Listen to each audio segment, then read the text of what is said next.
Hey, my name is Mike Davis. I'm the parts manager at Reno Harley-Davidson. Almost 50 years I've been riding motorcycles. I mean, a long time.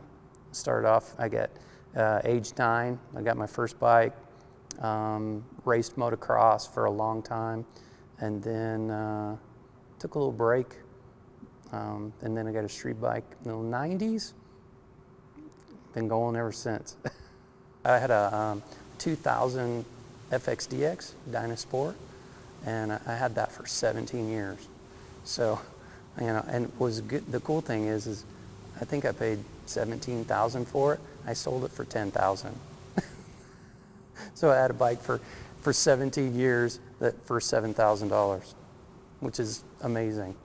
It was a great bike. Basically, I've had all these different stages of my life. So throughout the 90s, I was music business. I was in the music business. Right at the end of the 90s, like right around, into 2000, I stopped doing that, and I didn't have anything to do. So I started working this guy hired me to be a painting apprentice. And so he was doing custom Harleys, and I did that for a little while, and then I actually injured my arm, like it wouldn't work. My arm, I had to hold my hand up like this to shampoo my hair. But I loved it, and because I was already doing V-twin stuff, I just I needed something to do, so I got a job at this Harley dealer in San Francisco called Dudley Perkins, and they were one of the oldest in the nation. So I worked there for almost 14 years. And then I went off and did some other stuff within the industry, and now I'm back at Harley. I'm a Harley guy. I'm not the typical Harley guy, but I love Harleys. I kind of like to go up around the lake, go up Mount Rose Highway, go that way versus going up towards Virginia City, because it seems like there's a lot of cops up that way. So if you go the other way, it seems like there's a lot less. So you go out and twist around up at South Lake and then drop over and back through Carson and all that. I think that's fun. It's kind of weird. My last job was mainly in California. So I would come home and my wife and I would do other stuff and I wouldn't ride. So I still have a lot of this area to explore. I'm excited to do that at some point. This is going to sound crazy, but I'd like to ride one of those Ducatis with like 200 horsepower. That just doesn't seem like that should be legal. Yeah. Your average person should not be able to buy a 200 horsepower bike to just ride around. But as far as Harley goes, I mean, I really want an ST, or a Pan America. Either one of those two. I think I could trick one out and make it really cool. There's so many. I mean, I couldn't count how many bikes I'd like to have. If I had, unlimited funds, I would have so many bikes.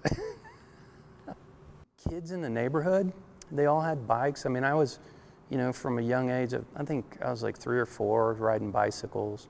And then there were a lot of kids where I grew up in Kentucky, so there were a lot of kids that had bikes, and, I just happened to, my dad got me one on my 9th birthday, and it never stopped, Like, that was all I wanted to do, was ride motorcycles. I still want to ride motorcycles all the time. Just don't have the opportunity to do that all the time. I want to, I'd kind of like to overhaul a little bit of the parts department. I want to make it feel different when you walk in, kind of have a little bit of variety. I realize we are a bar and shield, we're a Harley-Davidson. We want to have all of that, but we want to have some of the other things that a lot of our customers want, and have it there versus, because, if it's there, people will buy it.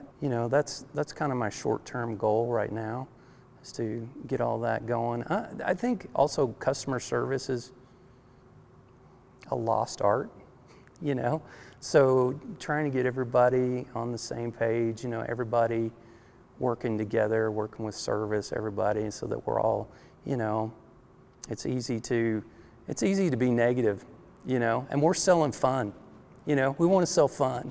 That's what we're doing. If you have to live vicariously through the person who's buying things from you, do whatever you have to do, you know. We want this to be a place that people want to come into, not, you know, and enjoy shopping here. I think that's the goal. Everybody walks out with a smile.